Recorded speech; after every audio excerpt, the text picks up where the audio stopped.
Bonjour à tous, on va aujourd'hui réaliser un dessert super léger, la pavlova. Super simple à réaliser, il s'agit d'une meringue garnie de chantilly et surmontée de fruits, ici des fruits rouges. Dans un premier temps, on va réaliser la meringue. Pour cela, vous aurez besoin de 125 g de blanc d'œuf, 200 g de sucre mélangé à 12 g de maïzena, 8 g de citron, le zeste de 1 citron vert et 1 g de poudre de vanille.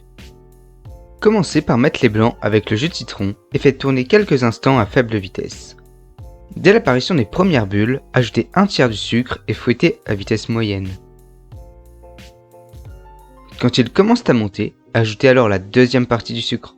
Enfin, quand ils sont bien montés, ajoutez la dernière partie du sucre pour les serrer et laissez tourner encore quelques minutes.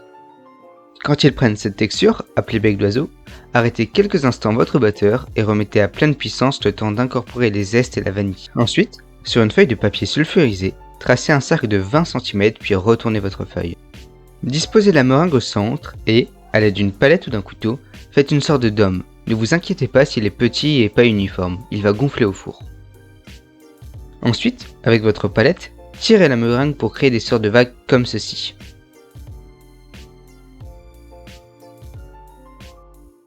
Enfournez alors à 150 degrés pendant 1h30 si vous la voulez moelleuse à cœur comme moi, ou alors jusqu'à 2h30 si vous la voulez bien sèche.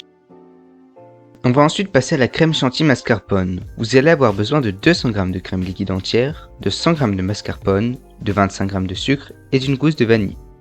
Commencez par gratter la gousse de vanille. Fendez-la en portefeuille puis, avec le dos du couteau appuyez comme ceci et mettez les graines dans un saladier. Ajoutez alors le mascarpone avec une partie de la crème liquide et délayez un peu. Ajoutez ensuite le sucre et le reste de la crème. Fouettez la crème à vitesse minimum. Vous pouvez mettre un torchon pour éviter d'éclabousser. Si vous voulez que votre crème monte bien, veillez à ce que tous les ingrédients soient froids. Vous pouvez également mettre votre cuve ou votre saladier au congélateur. Arrêtez de fouetter quand elle a cette texture, pas trop montée. Passons alors à la finition. Vous pouvez prendre les fruits de votre choix. Ici, j'ai pris 500 g de fraises, 500 g de framboises, 50 g de myrtilles et une branche de basilic. Commencez par laver vos fruits, puis équeutez les fraises. Gardez-en quelques-unes entières pour la décoration et coupez-en certaines en deux. A l'aide d'un couteau, découpez un cercle sur le haut de votre meringue et creusez-la. Enlevez plus ou moins de meringue selon votre goût. Garnissez votre meringue à l'aide de la crème chantilly. Remplissez-la bien. Disposez alors fraises et framboises selon votre inspiration. Faites en sorte que ce soit harmonieux. Finissez par des myrtilles et quelques feuilles de basilic.